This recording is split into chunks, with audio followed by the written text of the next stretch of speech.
si la danse, c'est ton jam, puis c'est ce qui te fait bouger, ça va marquer.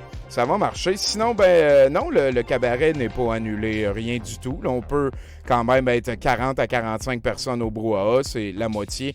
Et je veux dire, on n'a pas encore vraiment fait ça. Fait que je pense que pour l'instant, ça ne change rien. Hein. On peut vous inviter à bourrasser encore une fois, c'est sûr et certain. Parce que comme Andy l'a dit, on a un match de la LMM qui devrait, je pense qu'il vient de tripler de grosseur grâce à...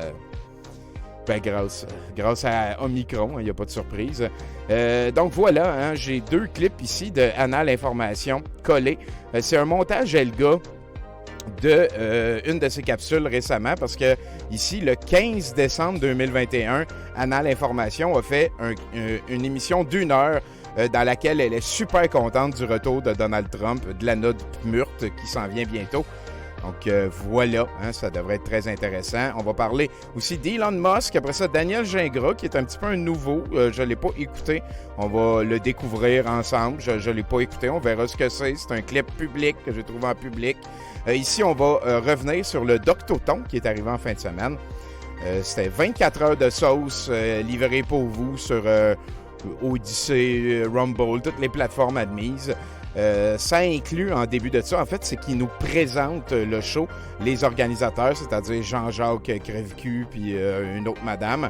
On va écouter ça. Ça a été chaudement suggéré par Odile Maltais et Sylvaine Nice, qui est une gente dame de l'autre côté de l'Atlantique, qui est très courageuse, gente dame. À toutes les personnes qui sortent en public et qui parlent aux journalistes et qui acceptent de porter le chapeau d'ex-conspirationniste, comme notre ami ici, Call TV1, Chantal. J'ai un respect sans borne pour ces personnes.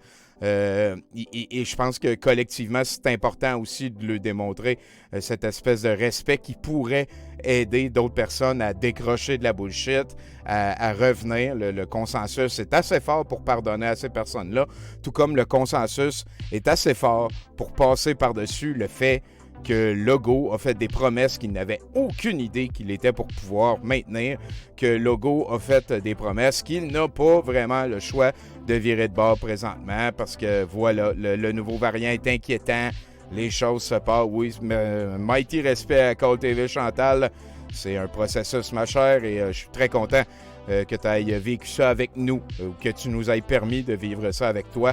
Et j'espère que tu vas être là pour dimanche pour la LMM, mais en même temps, j'espère en crise que tu seras pas là. Tu sais pourquoi? Parce que c'est tout le temps mieux d'avoir autre chose à faire que de gérer un match de la LMM. Gilles Mancillon va aller parler de la Fédération Galactique de la Lumière et les Syriens. Plus qu'on avance dans le Mercronspi, plus que ça me fascine, cette facilité-là des gens de dire on doit questionner puis on doit accepter nos erreurs et c'est sûr qu'il y a des extraterrestres puis ils nous regardent puis ils nous dirigent le chemtrail, ce genre de patente-là. Voilà. Guy Choquette qui est un petit peu responsable de ça. Japol ici qui s'en va, qui est de retour. Hein, c'est un de nos flat earthers très très volubiles ici au Québec qui va au Super C se venger. Marburg, je ne sais pas c'est quoi ça, je fais confiance à la personne qui me l'a envoyé. Marie-Ange Chose qui va nous expliquer la 3D à la 5D parce que vous le savez, le solstice du 21 décembre s'en vient et ça fait 22 000 ans ou des fois c'est 14 000 ans que les reptiliens ont repris le contrôle et ont détruit plusieurs brins de notre ADN. Le solstice d'hiver est tout le temps le moment où les vibrations de la Terre sont les plus hautes et c'est donc le moment dans lequel il faut qu'on passe à la 5e dimension.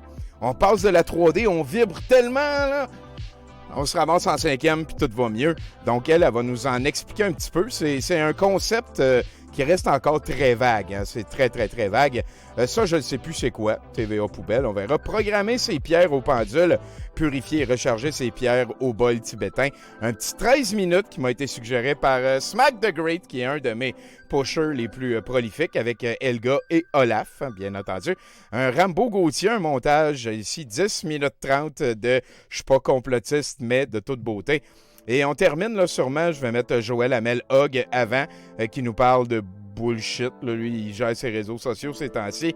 Et voilà, on termine avec 1h06 de Ginette Saint-Pierre qu'on a rencontré Je pense que c'est la semaine passée en addendum qui parlait de manger du vide. Puis en tout cas, avec Julie Sky, c'était crissement louche. Là, elle reçoit 6 personnes. Ils vont être 6 adultes à parler de ça. Merci Blake. Je vais aller checker ça. En attendant, ben voilà, je vais tasser ça ici et vous faire écouter un clip que j'ai écouté hier.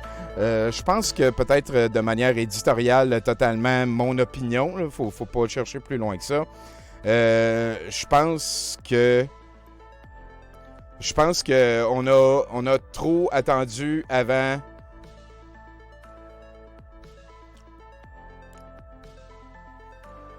En tout cas, on a beaucoup plus de vaccins ici que dans les pays un petit peu plus défavorisés. Puis la patente weird, c'est que dans les pays défavorisés, souvent, la moyenne d'âge est plus jeune et les personnes sont moins à risque. Mais en même temps, à cause du fait qu'on laisse aller toutes sortes, je ne veux pas manquer de respect à personne, mais en Afrique, il y a plus de sida qu'ailleurs dans le monde parce que l'Afrique, dans le monde capitaliste moderne dans lequel on vit, c'est un petit peu comme... Et c'est sans manquer de respect aux Africains. Je sais que c'est toutes des mesures impérialistes. Je me sens responsable un peu de ça chaque jour. J'aimerais ça que ça change. L'Afrique est un petit peu considérée la poubelle du monde et je trouve ça vraiment pas correct de plusieurs manières. Sinon, il y a le Bangladesh, il y a toutes sortes d'autres pays que je veux pas aussi diminuer leur rôle dans le fait qu'on leur manque de respect, nous, ici, en Amérique du Nord, parce que c'est important de créer des riches. Je ne sais pas pourquoi c'est important. Là. No war but class war. Là. Ça, moi, je suis pas mal adamant là-dessus. Donc, voilà, j'ai vraiment l'impression que parce que le gouvernement voulait faire sûr de ne pas déplaire à sa population en offrant le maximum de chances de régler les mesures sanitaires rapidement, on a oublié que le virus, il s'en tabarnak des barrières géopolitiques. Le virus, il s'en calisse qu'il y ait, mettons... une impossibilité de traverser des États-Unis au Canada, sauf qu'il n'y en a pas, qu'il y ait une frontière. C'est pas de même ça marche dans un monde hyper connecté. Un virus, c'était évident qu'il était pour avoir des... En tout cas, fait que moi, ce que je vous invite à faire, c'est un petit peu comme je parle depuis 2 semaines. Il faut rester agnostique, prosélyte. Il faut rester un peu détaché, ne pas développer d'émotions trop. C'est important d'assumer les émotions qu'on vit. Il y a des ressources à contacter. Il y a InfoSect, il y a toutes sortes d'endroits. C'est pas une faiblesse de faire appel à un professionnel. Vraiment pas. Là. Même c'est probablement le contraire parce que tu fais des recherches, tu fais l'effort de contacter quelqu'un, tu t'ouvres des fois à un étranger. Tu sais, je veux dire, le modus operandi change pas parce qu'on a fait un pas en arrière. Le modus operandi, selon ce que notre ami, d'ailleurs, je vais le mettre, Mathieu Nadeau, il nous a sorti un beau vidéo récemment sur la 3e dose. Les données sont encourageantes. Le vaccin va aller en s'améliorant. Selon moi, la perspective change pas beaucoup. C'est plate de se priver quand on avait commencé à se dépriver. Mais probablement que ça va... Tu sais, je veux dire, c'est pas grave à long terme. C'est pas un gros retour en arrière. Il faut pas dramatiser plus que ce que c'est. Et je pense, et encore une fois, j'encourage tout le monde, ne pas aller déverser d'émotions sur Facebook. C'est pas une bonne affaire d'aller... dire je suis plus capable, j'en ai plein mon casque, tu sais, de trop déverser d'émotions sur les réseaux sociaux, c'est pas la bonne chose à faire. T'es peut-être, mettons, avec besoin de parler à un humain, je viens de te donner des ressources, il y a manière, essaye qu'on s'aide aussi sur Facebook, il y a des gens pour chatter, mais l'anxiété de petits dominos qui tombent sur un autre et tout, puis oui, effectivement, Daniel, faut pas oublier que c'est beaucoup moins pire que l'année passée. Et ça nous ramène encore une fois à respecter le COVID.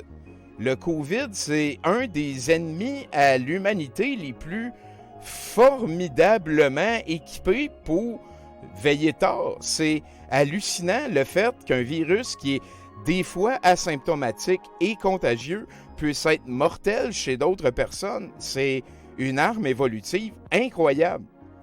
On verra ce qui s'en vient. Je vous, encore une fois, recommande d'être patient, restez fort, on reste focus.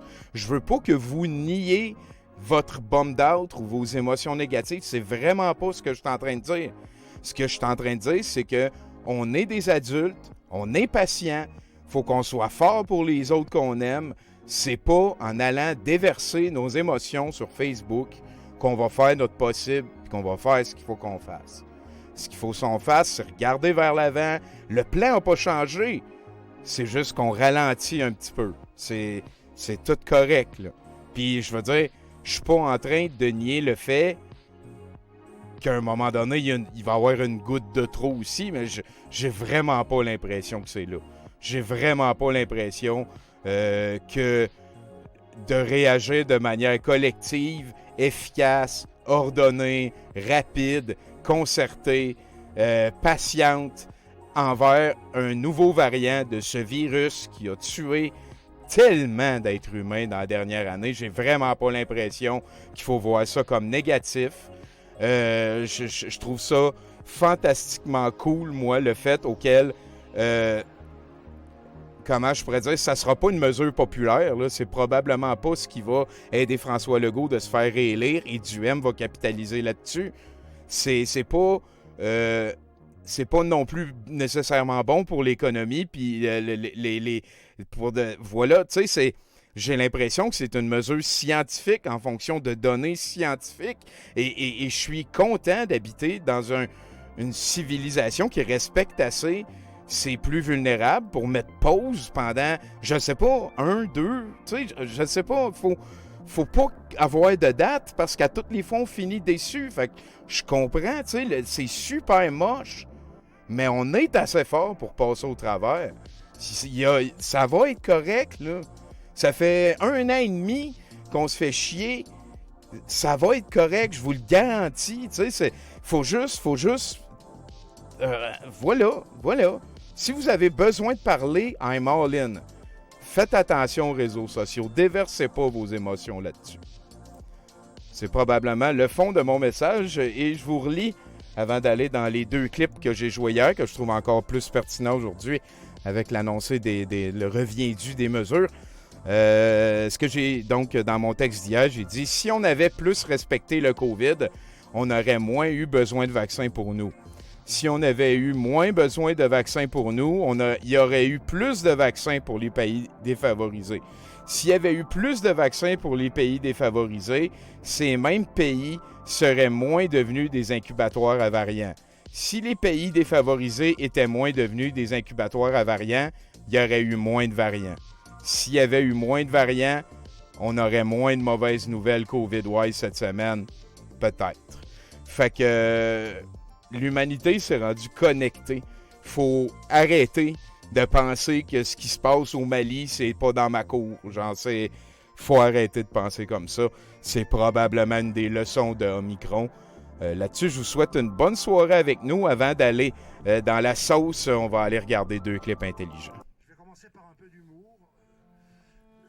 Pierre Desproges, grand philosophe du XXe siècle, disait « Le cancer tue beaucoup de monde, mais qu'est-ce qu'il en fait vivre ?»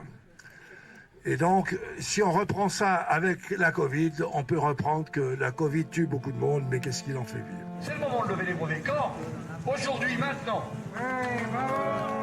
La semaine dernière à Genève, des ONG Ça fait longtemps que Stéphane Blais n'a pas fait de pause, il va pouvoir en faire un. Propriété intellectuelle pour les brevets des vaccins Covid. L'objectif, c'est que les pays du Sud puissent produire eux-mêmes les vaccins merci dont beaucoup, ils ont Madame besoin. Prana, Le d'être variant avec nous ce Omicron, soir qui a aussi. été détecté Guess je mi-novembre t'aime. en Afrique du Sud, qui n'a vacciné que 24% de sa population, a fait ressurgir la question de la solidarité. Mais quelles sont les raisons de l'échec de l'accès à la vaccination dans les pays pauvres, en prenant l'exemple du continent africain? Et pourquoi est-ce que cela relance la question des brevets?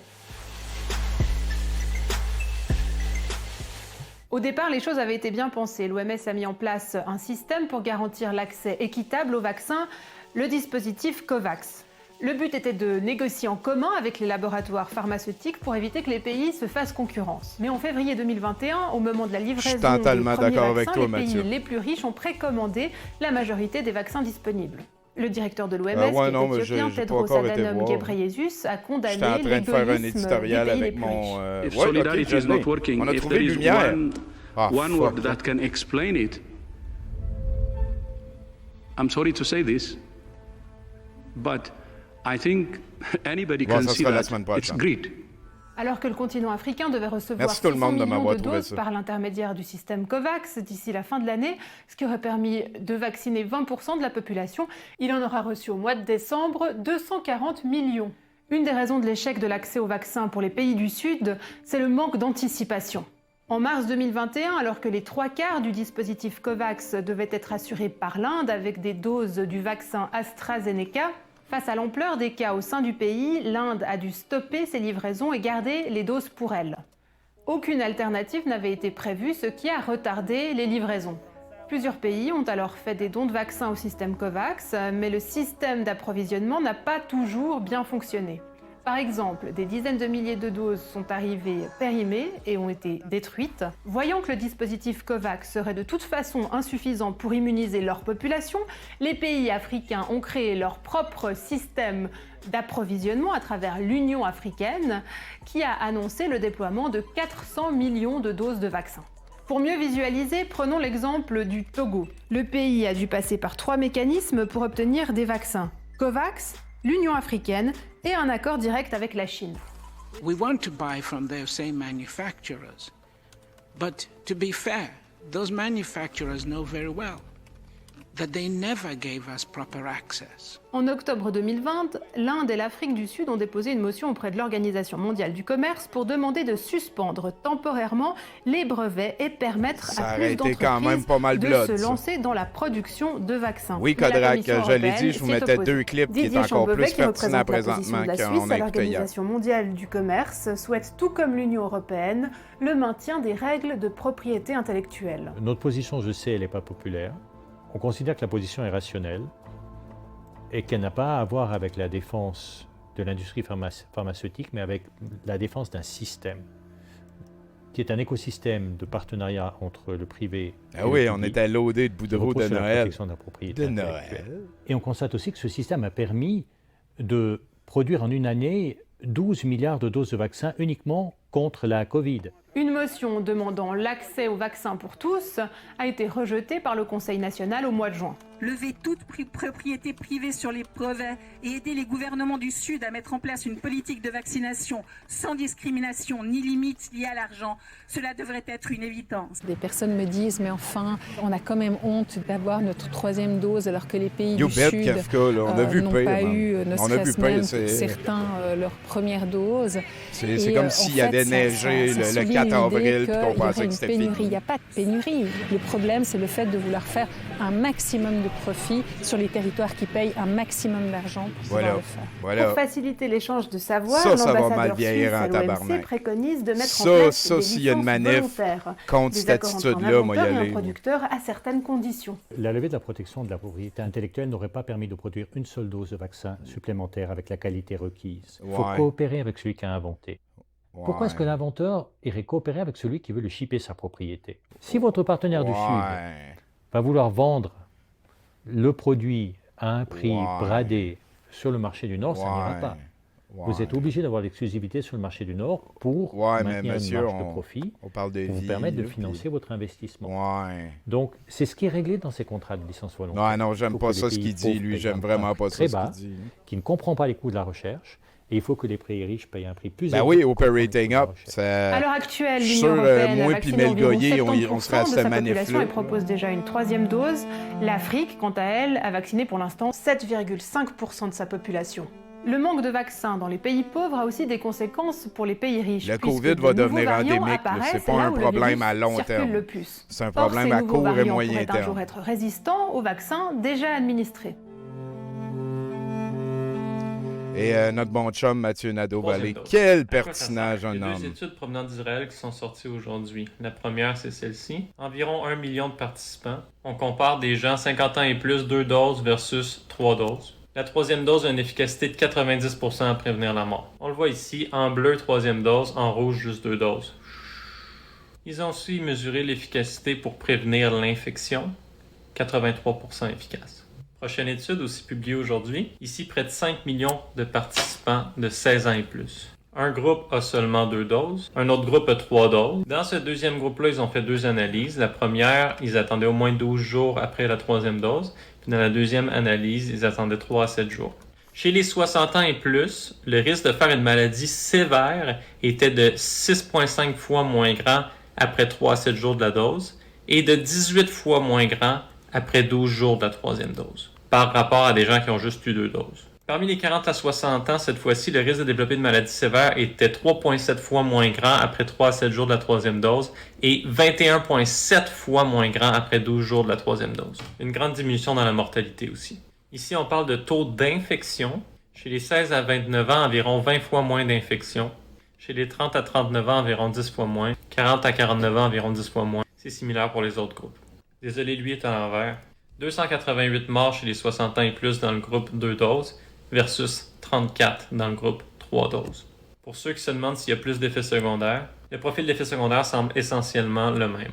Douleur au site d'injection, fièvre, symptômes grippal, etc. Est-ce qu'on va avoir besoin d'une dose à tous les 6 mois? Il y a comme une fausse conception des gens que l'immunité, c'est comme une baignoire qui se vide tranquillement puis qu'il faut qu'on la remplisse avec des doses Binary de Bone. vaccin. Merci En fait, tout le monde. plus Tantôt, on donne était de en hype doses de train. vaccin, Je vous ai même pas dit plus la merci. réponse immunitaire est puissante et durable en règle générale. C'est presque exponentiel. Ah oui, Ici, Marc notre Lemieux, étude montre c'était que une 6 très mois après grande 2 surprise. doses, il y a eu une ressurgescence des infections COVID. Puis ce qu'on se demande, c'est que si on donne une troisième dose, mais est-ce que l'immunité va continuer de faire des vagues comme ça ou si elle va devenir beaucoup plus durable? Ça, c'est l'article qui en parle.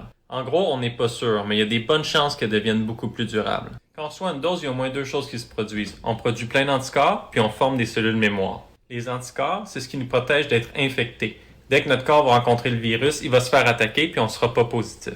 Les boosters, c'est très fort pour faire augmenter rapidement notre titre d'anticorps. Les cellules mémoire, elles sont beaucoup plus durables, puis entre autres, nous protègent contre les maladies sévères, voire la mort. J'ai plus de temps, on en parle en Merci pour les abonnements. Troisième dose, partie 2. Ben oui, il fait noir dehors. Hey Pikachu! Ce que j'étais en train de dire, c'est qu'il y a 2 éléments importants. Les anticorps, puis la réponse cellulaire mémoire. En temps de pandémie, les anticorps neutralisants sont importants parce que ce qu'on veut beaucoup, c'est de prévenir la transmission et la réplication du virus, OK?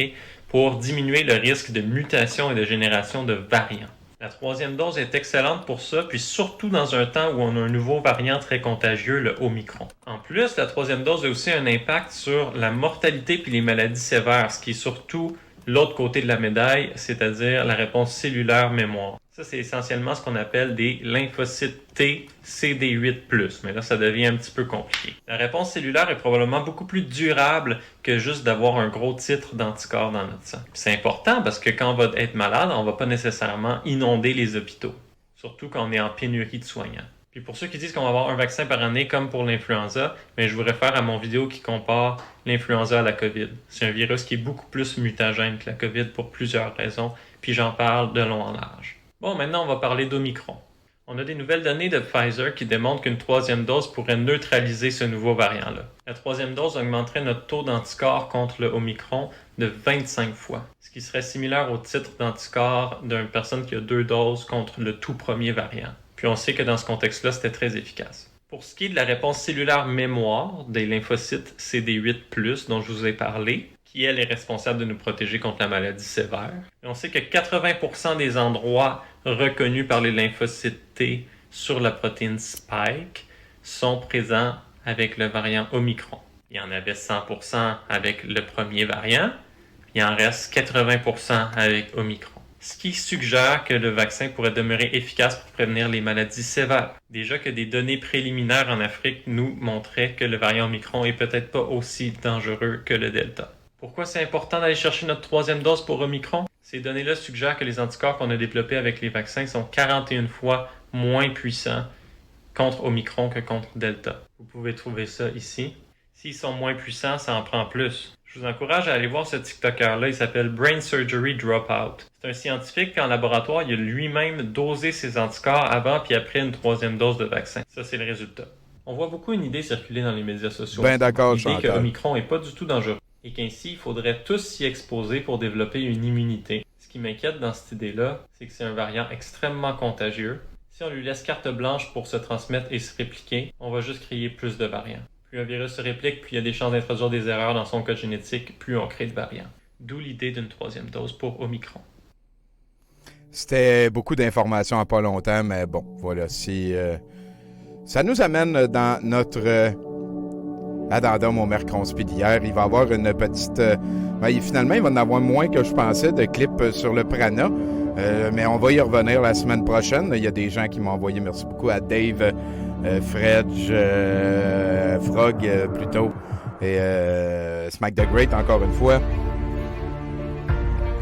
Et il y a quelqu'un qui m'a trouvé ça, c'est Pranic World Festival, une pub de 2019, le monde Pranic, un festival.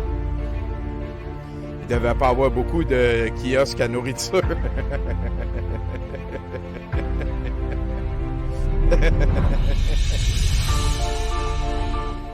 I've been monitoring Breatharians. Mon Prana, mon choix est excellent. Since year and a half ago. And I noticed that some pranic people are able to gain weight while meditating on the scale. But I felt like I want to experience more about a certain subject. And I thought this is a good place to go. Because I don't even have to integrate myself. I'm already just being here. That gets the job done. Wow.